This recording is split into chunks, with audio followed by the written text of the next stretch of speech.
Hi, I'm Teresa Hansen, Vice President of Global Content for Clarion Energy. Here are some of the stories we're following. Story number 3. The Tennessee Valley Authority, or TVA, said this week that a new 100 megawatt solar facility in Obion County, Tennessee will supply energy to Google's data centers in Clarksville, Tennessee and Hollywood, Alabama. Aegis Energy, a Florida-based solar developer, is building the plant using money provided from TVA's Green Invest program. This program helps TVA customers meet their long-term sustainability goals with renewable energy projects. In the past 2 years, Green Invest has generated $1.4 billion in economic activity in TVA's service territory. Through a long-term power purchase agreement, Aegis Energy will own and operate the solar plant, which should be operational by the end of 2022, pending environmental reviews. According to a Google spokesman, Google is the world's largest corporate buyer of renewable energy.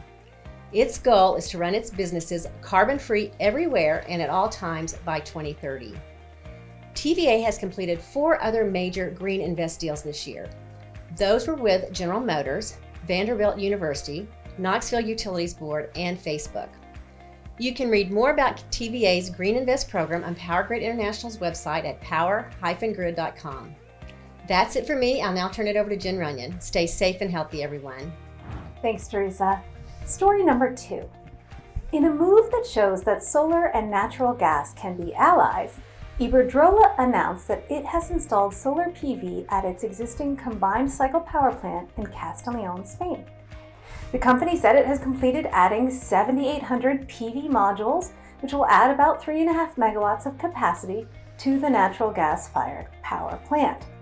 The solar project covers about 5 hectares, or about 12.3 acres, and has put about 50 people to work.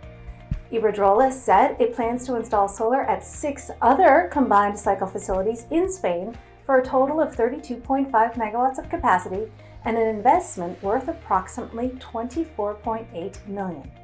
You can read more on that on renewableenergyworld.com. Story number 1. On Saturday, the global clean energy industry issued a collective sigh of relief as most major news outlets declared Joe Biden the new U.S. president-elect. Biden won the popular vote by around 5 million, but just narrowly won the Electoral College vote. President Trump has so far not conceded the election. In a speech Saturday night, Biden said he believes the American people elected him to lead by listening to science, including the science around climate change, which states resolutely that the world is warming as a result of human-induced activities, such as burning fossil fuels that put carbon dioxide in the air. He's earlier stated that should he be elected on day 1, he will rejoin the Paris Climate Accord, which the U.S. officially withdrew from just last week. The clean energy industry is hopeful that Biden could lead the country back to prosperity through a long-discussed green recovery that would include stimulus funds tied to sustainability and clean energy, as well as other policy measures that could help the industry grow.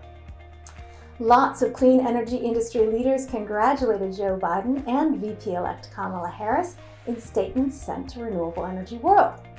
Abigail Ross, CEO of the Solar Energy Industries Association, issued one of those statements. In it, she personally congratulated Biden and Harris and said, quote, "We appreciate that the president-elect's plan to advance clean energy incorporates environmental justice, and we share his belief that the United States must be ambitious on an unprecedented scale to meet the climate challenge." You can read that whole story with lots of other thoughts from the renewable energy industry on renewableenergyworld.com. The November Plus series for PowerGen and DistribuTech is this week. We hope you'll join us in our free-to-attend sessions focused on achieving zero carbon emissions while maintaining reliability on PowerGen Plus, and focused on electric distribution utility resilience for DistribuTech Plus. And next week kicks off HydroVision Exchange, a 4-day live virtual event for the hydropower industry. You can learn more about that on hydroevent.com. That's all I have for you today. Thank you for watching.